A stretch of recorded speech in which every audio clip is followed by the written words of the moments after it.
All right, look back through your life and think through those moments where something big was happening in your life, and it was so big that you knew it was big even while it was happening. I look back in my life, there's some obvious ones. The day I got married, that was a pretty big deal, knew that.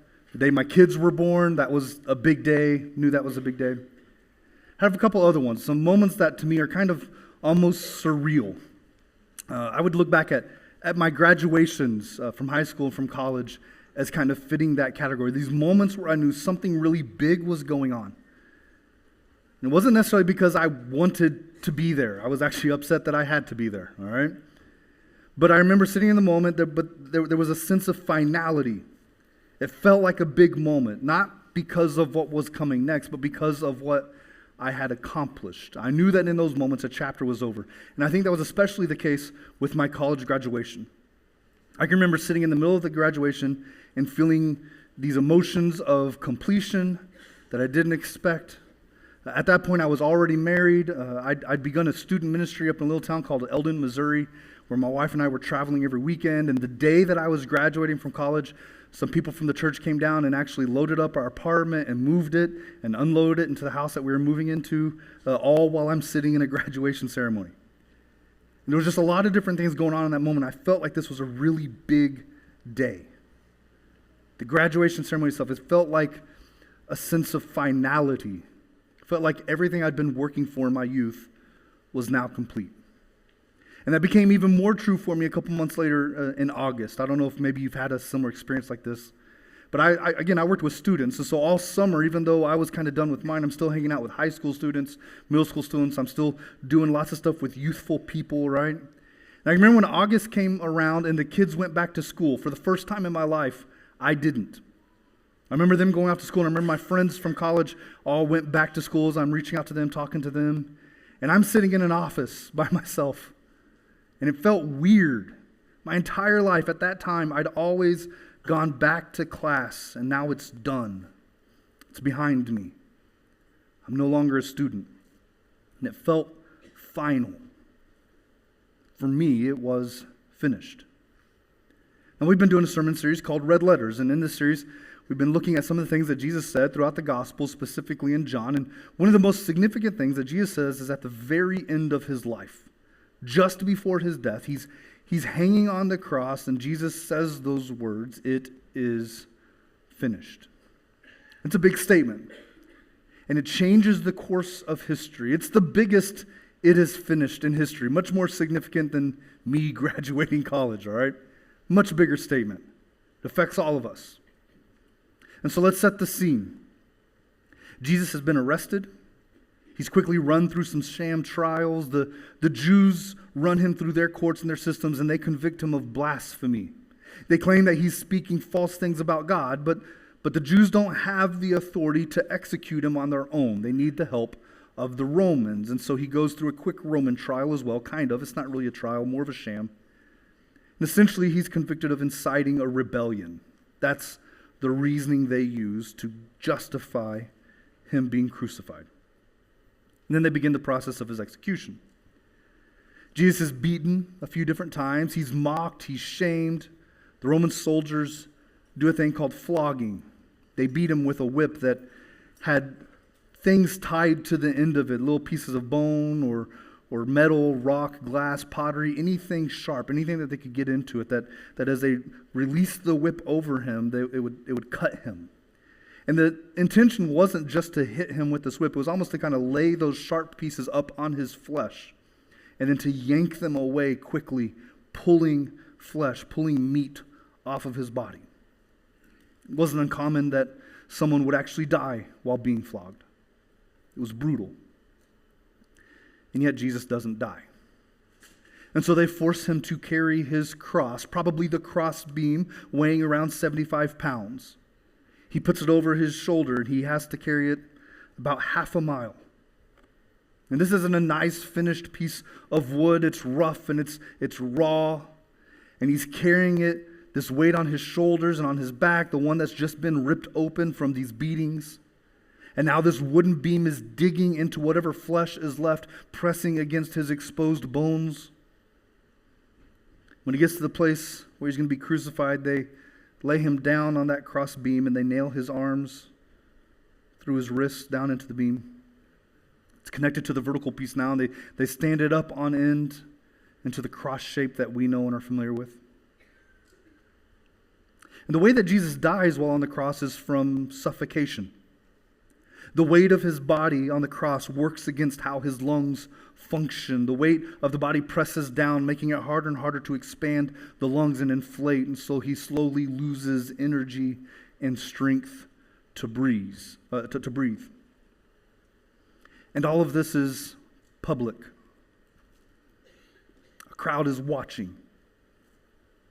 There's some there out of compassion, some who love him, who are watching and waiting for a miracle, maybe.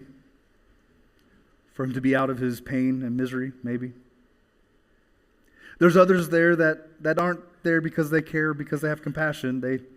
They laugh and they mock because they hate him. And they're watching and they're waiting, but they want to see him die. They want to see Jesus lose. They're excited to see Jesus ended. It feels to them like victory. And while on the cross, Jesus says a few things. He has a couple interactions that are documented, some with the people who are hanging on the crosses next to him, some with those who are in the crowd. But today we're going to focus in on just that one phrase, that last one before he dies. 19:30, John, he says, when he had received the drink, because the previous statement Jesus makes is asking for a drink. When he's received the drink, Jesus said, "It's finished." And with that, he bowed his head and he gave up his spirit. What's finished? What's he talking about?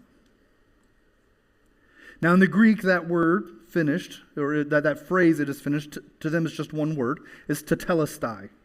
And it means it is accomplished, or it means paid in full. It was used in commerce to mark debts as fully settled. If you've ever gone to a DMV or maybe some other place where you had to make a payment on something, maybe it's your mortgage, maybe it's a car payment, whatever it may be, you know that if you've ever paid something off, at some point they stamp a document saying you've paid the full amount. It's tetelestai. It's done. There's no more payments. It's all completed. It's finished. It's yours. So what is Jesus doing in this moment? When Jesus says tetelestai, it is finished, he's putting his stamp on something in that moment. What's done? What's been settled? What debt is completed? What's interesting is that in the moment, I don't think anybody knew the answer to those questions. I don't know if anybody was even asking those questions. I don't think Jesus' words meant anything to them more than he was just saying his life's over and he's done breathing. I think for many there, that's how it was viewed. But later, I think 3 days later, after Jesus' resurrection, those words started taking on a different meaning. And then much later, as the church takes off and the leaders of this movement have time to look back and process what Jesus has done, I think they start putting these puzzle pieces together for us. Because it seems like, in the moment, it seems like Jesus' words are a cry of defeat. Looks like he's lost. Looks like he's done. But later, it doesn't look like defeat. It looks like victory. He's not a victim. He's a willing sacrifice. He completes God's plan. It's finished. He pays our debt of sin. It's finished. This is about a big word called atonement. Atonement is a church word that refers to the relationship between God and man. This past week, Steve taught me something that I'd never heard before. This was a lot of fun, right? He said atonement, you can read it as at one meant. At one with God. Which insinuates that we aren't one with God. Something has broken relationship. The word for that is called sin. And it causes pain. And it causes a break in the relationship between God and man. The same way that it hurts our relationships.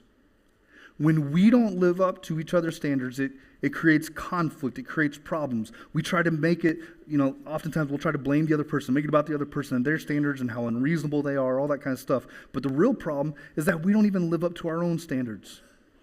We have our own standards of what we believe is right and wrong, what someone should do and what someone shouldn't do, and we don't even get that one right.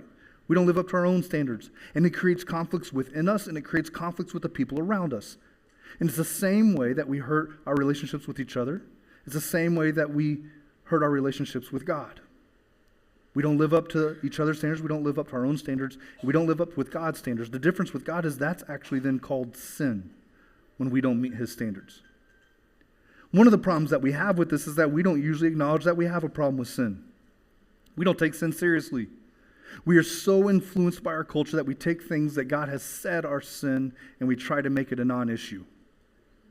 And you can see this in lots of areas within our culture. There's a plethora of ways in which this conflicts with God and what he says. One of them is an aspect of sexuality. And just two very simple statements. Most people are sexually active well before marriage, but culture says that's normal and acceptable. Most men are actively using pornography, but culture says that's normal and acceptable. Because we've become comfortable with sin, but uncomfortable calling it sin. And I think it's because we're too detached from the price of our sin. But it hasn't always been that way. If you go back to the Old Testament, the Israelites were very aware of their sin. They lived in the reality of it. They didn't have a detachment from sin. They didn't have a detachment from the price of sin. They lived in an awareness of it. You're hard-pressed really to find anything Old Testament where someone defends themselves before God. They're very aware of their sin. And I think it's because God had a plan in the Old Testament that revealed their sin to them. He used temples and priests and sacrifices as ways of bridging the gap between God and man that was created by sin. All year long, priests would make sacrifices for individuals before God. And then once a year, the high priest would present blood for the entire nation in the inner room of the temple, the most holy place. The temple had these outer courts where people could kind of move around and go. And then there was a building, and in that building there was a section called the holy place. That's where the priest could go. And then it was separated inside with a curtain. And on the other side of the curtain was a place that no one was allowed to go, called the most holy place. And once a year, the high priest went into that space to offer blood where God resided, to make atonement for the people. So God made this plan to bridge the gap caused by sin. But it was a temporary plan because it was insufficient. There was no single sacrifice that was good enough. It required more and more sacrifices. The temple looked less like a religious place and it looked more like a holy butcher shop. The priests were glorified religious butchers. All day long, all they did was offer these sacrifices, blood constantly flowing in an effort to keep up with the sins of man. And it's why I say that we're too detached from the price of sin. Because we don't live under that system. We don't have priests and temples and sacrifices and the altar and all that kind of stuff. We don't have those pieces. We're separated from the price of our sin because we don't see the lamb's throat get slit. We might live in a more of a realization of our sin if we had to watch that every so often, right? And we don't walk into the temple and get the smells of the blood and the burning flesh and attach it to our failures and our own sin and our own guilt and our own shame. We don't walk through a place of worship and step over pools or rivers of blood that are flowing from an altar. And we don't acknowledge that we need an intercessor, a priest. We don't recognize that we need someone to go before God on our behalf.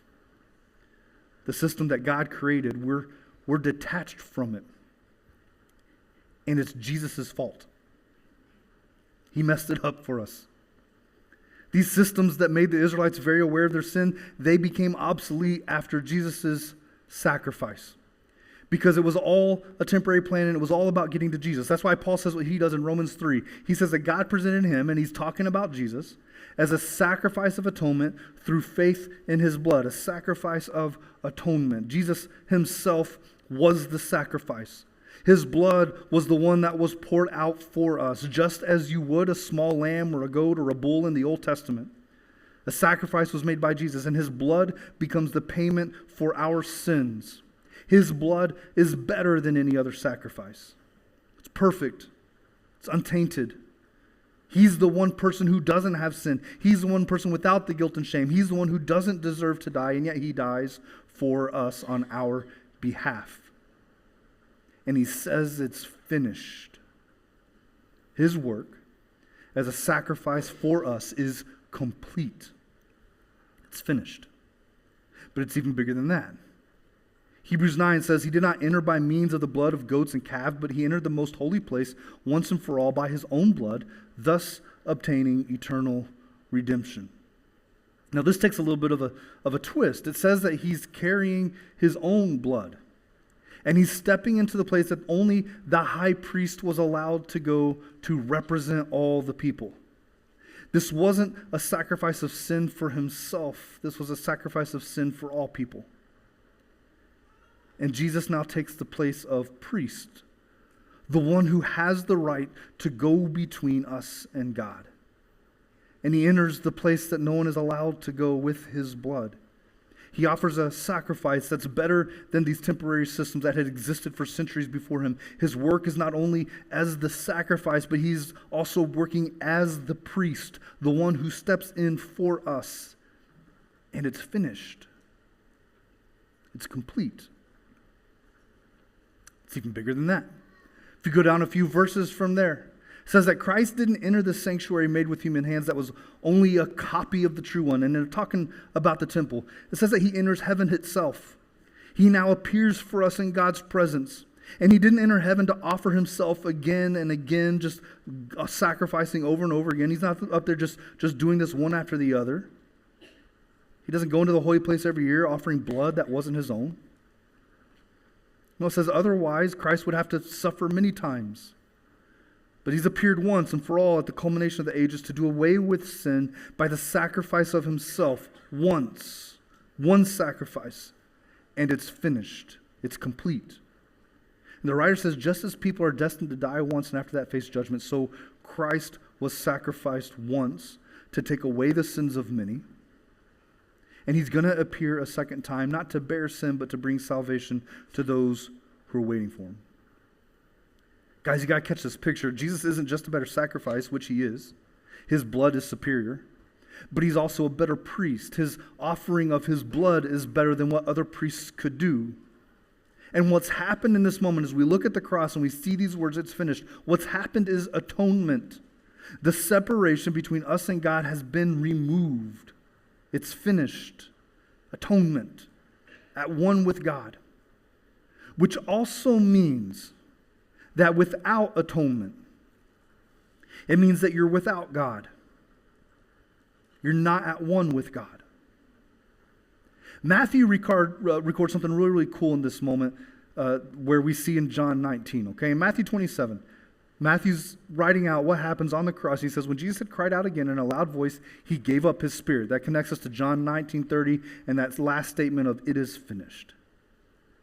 And Matthew says, at that moment, the curtain of the temple was torn in two from top to bottom.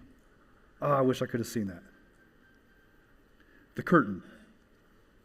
The curtain is what separates man from God. And we're not allowed to share this space with God because we don't have the right to be in his presence. We don't have the right to be in because we've broken a relationship. We don't meet God's standards. Sin has separated us from God. And God had created these systems, these ways to just kind of appease, to make do until things could be fully resolved. And there was this process, and you had the temple and the altar and the sacrifices and the priests, and you had the holy place where the priest could go and do some work. And then you had the most holy place, the place where God resided, and it was separated by this curtain. No one's allowed in there. Separation between man and God. And when Jesus says it's finished, the curtain is torn. And it's not torn from the bottom to the top where man could do this, but from the top to the bottom. God tore the curtain. And he's showing us that we now have access to him through Jesus. That the separation that exists has been removed. That we all have the right to be in his presence through our great high priest, through Jesus. Does that matter to you? Maybe you don't see Jesus in these ways. Maybe that word priest is a bit of a hang-up for you. I get it. But you need someone to make things right between you and God. You were made to do life with God. Life with God is life to the fullest. It's the best way to live. And you can have it through Jesus. He says it's finished. It's complete. Now, this is what we celebrate every week when we take communion. We have worship stations all around the room, and we have trays with a little bit of bread and a little bit of juice. And when we take those things, it's a celebration of sacrifice. It's the body and the blood of Jesus being sacrificed for our sins. It's a celebration of atonement, that we can be one with God again. It's a celebration of God's love for us. The separation that we caused between us and God was not something that we could resolve on our own, but out of His love for us, He chose to resolve the separation Himself. Except, not everything is actually finished. I mean, it is finished. It is singular. There were other things Jesus needed to finish. Jesus had some unfinished business, even as He says it's finished, because Sunday is coming. And without the resurrection, our communion services are really just a dead man's memorial service. His resurrection, coming out of the grave 3 days later, is what gives this moment so much power. His resurrection is why Friday is called good. Do you know that this Friday, it's called Good Friday? The day that Jesus dies is not a good day until Sunday. Friday is made good by Sunday in the resurrection, and it's what makes Friday such a big deal. It's what makes this moment such a big deal. It's what makes His body and His blood a gift to us. So what is finished? Our need for sacrifice is finished. Our need of a priest to go between us and God is finished. Our separation from God is finished. And that's what we celebrate. What isn't finished? I'm not done yet. We're going to get to that in a moment. In the meantime, in just a moment, I'm going to invite you to the tables to celebrate what is finished. And when we give here at Cap City, or when we celebrate the Lord's Supper and we go communion, one of the things we do here at Cap City is we give.